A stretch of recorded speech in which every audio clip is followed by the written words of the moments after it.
Now, same-sex marriage is splashed across all the front pages again today. Has your position on this changed at all? Look, my position is the same, and that is I think marriage is between a man and a woman. It's worked for thousands of years, and I don't see any need to change that.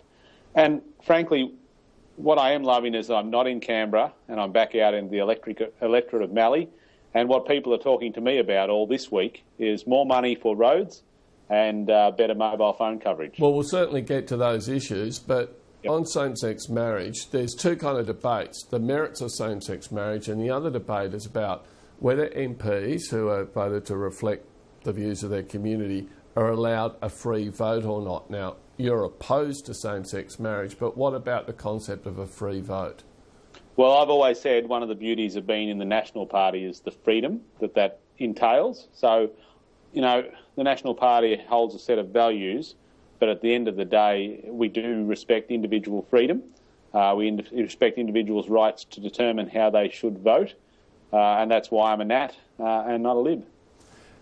And I know a couple of your Nationals colleagues, as I understand it, the National Party room is overwhelmingly opposed to same-sex marriage, but there are a couple of individuals who have come out and said they support it, so that's no problem?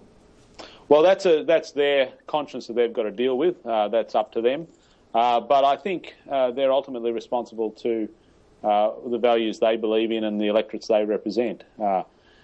In my instance, I've been very clear on where I stand on this issue. I see no reason to change the Marriage Act. It's working on the whole most of the time pretty well, and it is something that crosses many religions, many cultures, and it's been part of our history.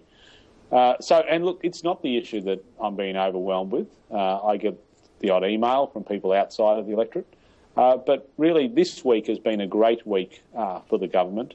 Okay, just before we move on to that. Yeah, I know, but this is the problem, Chris. The media wants to keep going back to this because it's something that they're interested in. But what my people are interested in, the people up here, they are interested in being able to drive on a better road, knowing that they've got secure government and sound and stable defence systems, and also knowing that they can make a mobile phone call. And so whilst too much time is being talked about on this particular issue, and I'm not dismissing the issue, I think the average Australian and the people I'm talking to are this week focused on being able to make a phone call. Can I ask you, are you concerned that if same-sex marriage was legalised, that wouldn't be the end of it, that it may leave for people agitating for further change, such as the legalisation of polygamy?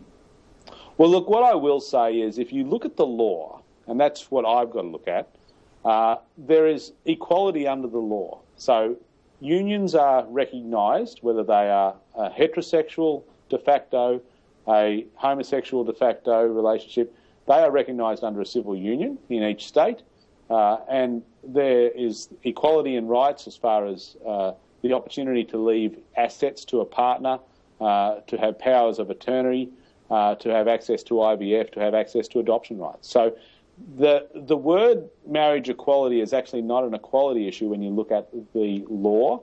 It's actually an issue about symbolism, and the symbolism of uniting a man and a woman to ultimately raise children has been marriage for thousands of years, for many religions and many cultures, and I just don't see the need to change it.